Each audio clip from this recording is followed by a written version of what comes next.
Welcome to the physics coaching. Problem number 2.14. Find the electric field inside a sphere that carry a charge density proportional to the distance from origin rho equal to kr for some constant k. Okay और ये hint दिया हुआ है, तो शुरू करते हैं।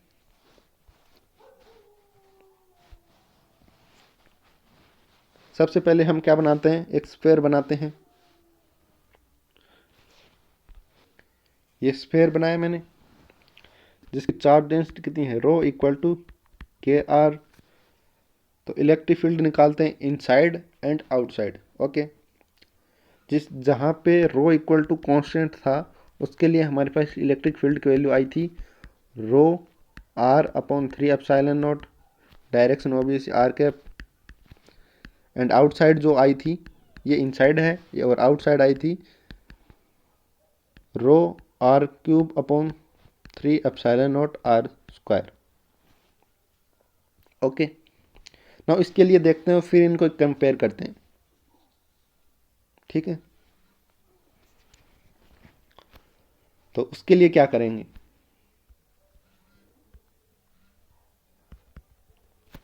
ये रेडियस हो गई स्क्वायर की आर, तो उसके लिए क्या करते हैं कि इनसाइड, पहले इनसाइड कैलकुलेट करते हैं। नहीं, उसके लिए हम उससे पहले हम करते हैं फॉर्मूला क्या है, E dot D S equal to Q enclosed upon epsilon naught.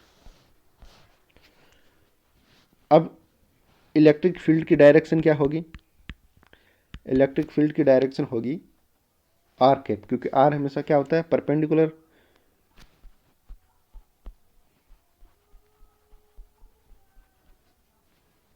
तो ई आर कैप डायरेक्शन में है, तो डी एस क्या होगा, डी एस भी आर कैप डायरेक्शन में होगा। ये सरफेस है तो ये किस डायरेक्शन में होता है, आर डायरेक्शन में। ओके, तो ये आर कैप हो गई डायरेक्शन सरफेस की।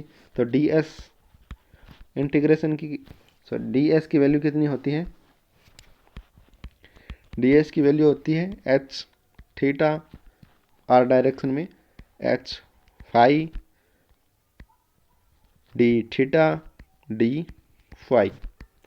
तो डी एच थीटा की कितनी वैल्यू है आर, एच फाई की कितनी वैल्यू आर साइन थीटा, और डी थीटा डी फाई, यानी कि D S equal to R square sine theta D theta D phi. Okay, now Q enclosed. तो Q enclosed define करने से पहले मैं गाउसियन सरफेस डिफाइन करना चाहूँगा। तो इनसाइड इलेक्ट्रिक फील्ड कैलकुलेट करने के लिए मैं एक गाउसियन सरफेस चूज करूँगा।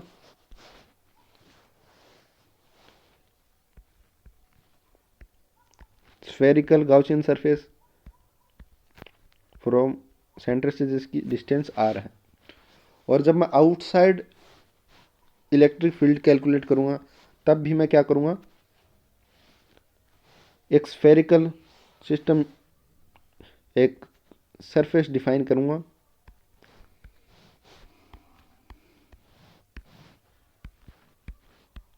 जिसकी भी सेंटर से कितनी दूरी है आर। ओके, नाउ मूव करते हैं। हमको क्या निकालना है, क्यू इनक्लोज्ड। तो क्यू इनक्लोज्ड कितना होता है, रो डीटो इंटीग्रेशन। तो रो की वैल्यू कितनी है, के आर स्क्वायर, और डीटो की कितनी वैल्यू होती है, R square sine theta D phi और डी आर, और इंटीग्रेशन। तो ट्रिपल इंटीग्रेशन है ये, तो इंटीग्रेट करते हैं। के कांस्टेंट बाहर है, आर कितनी, आर की पावर 4, आर की power 4 D R sine theta D theta D phi. R कहाँ से कहाँ तक है, 0 से आर, 0 से पाई थीटा वेरी करता है, और 0 से 2 पाई फाई वेरी करता है।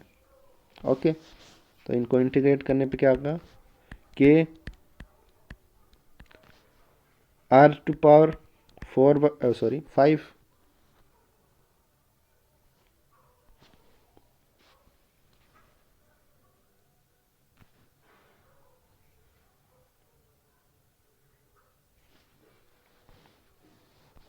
वेट अ सेकेंड, अपने को रो दिया है के आर और हमने क्या यूज़ किया के आर स्क्वायर, तो हमको के आर यूज़ करना है। ओके, तो जब के आर यूज़ करेंगे तो ये होगा इंटीग्रेशन के आर क्यूब और डी आर 0 से आर। तो अब इसका इंटीग्रेशन क्या होगा, K R to power small R to power 4/4 और साइन थीटा डी थीटा का 0 से पाई इंटीग्रेट करेंगे तो 2 आएगा, और डी फाई का इंटीग्रेशन करेंगे तो 2 पाई आएगा। तो ये हो गया के 4 पाई आर टू पावर 4/4। ये वैल्यू हम पुट करते हैं इसमें इक्वेशन नंबर 1। तो इलेक्ट्रिक फील्ड कांस्टेंट है कहाँ पे, बाउंड्रीज पे, तो ई बाहर आ जाएगा, D S equal to Q enclose, तो ये वैल्यू है क्यू इनक्लोज की, तो गाउसियन सरफेस के अंदर है वो इतना है, तो गाउसियन सरफेस के अंदर इतना चार्ज इनक्लोज्ड है 4 और एप्सिलॉन नॉट। तो डी एस की वैल्यू हमने कैलकुलेट की है, कितनी है, ये रही, और जब इसको इंटीग्रेट करेंगे डी एस को तो ये हो जाएगी 4 पाई आर स्क्वायर। ओके, क्योंकि साइन थीटा डी थीटा का इंटीग्रेशन अभी बताया 2 और इसका 2 पाई, तो ये आएगा 4 और 4 पाई आर स्क्वायर। तो यहाँ रखता हूँ 4 pi R square equal to K 4 pi R power 4/4 epsilon naught. 4 pi से 4 पाई कैंसिल, क्या बचा, E equal to K R to power 4/4 epsilon naught. तो इलेक्ट्रिक फील्ड की डायरेक्शन सहित क्या हो जाएगा, K R to power 4/4 epsilon naught R cap. Okay, अब कैलकुलेट करते हैं आउटसाइड। तो जब आउटसाइड कैलकुलेट करेंगे तो गॉसियन सरफेस आउटसाइड लेंगे, तो मैंने ये गॉसियन सरफेस आउटसाइड ले लिया। ओके, तो इसके अंदर चार्ज इनक्लोज कितना है, तो इसमें जो चार्ज डेंसिटी है वो 0 से कैपिटल आर तक ही वेरी कर रही है। तो जब चार्ज क्यू इनक्लोज अपन कैलकुलेट करेंगे तो लिमिट में आर की वैल्यू 0 से कैपिटल आर ही लेंगे, ये बात मेन है।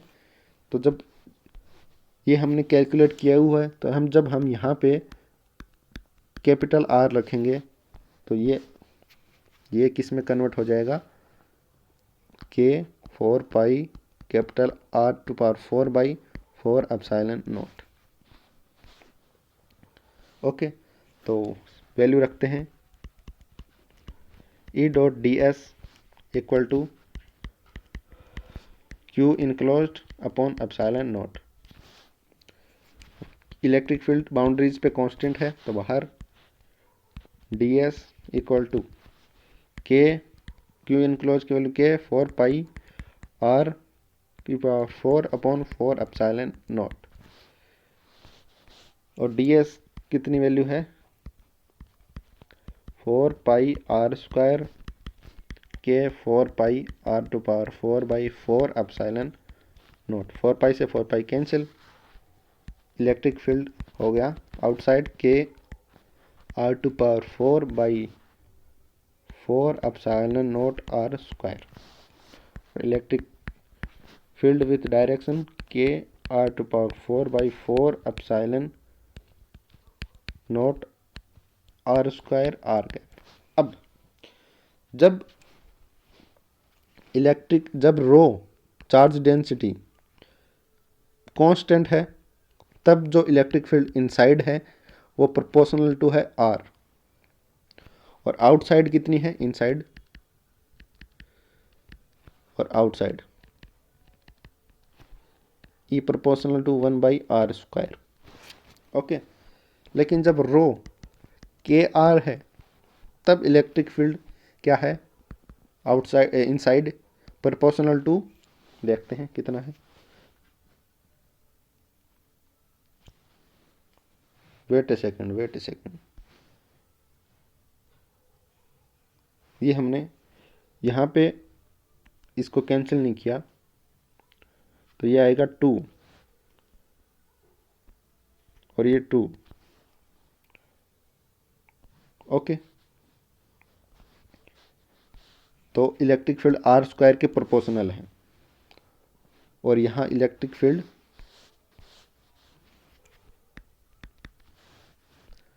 1/r² के प्रोपोर्शनल है। ये देखो, तो इससे क्या कैलकुलेशन निकलता है कि electric field outside always will be 1/r² के प्रोपोर्शनल होगा और इनसाइड इलेक्ट्रिक फील्ड प्रोपोर्शनल होगा जब r प्रोपोर्शनल टू r⁴n हो, तो इलेक्ट्रिक फील्ड प्रोपोर्शनल होगा r⁴n+1।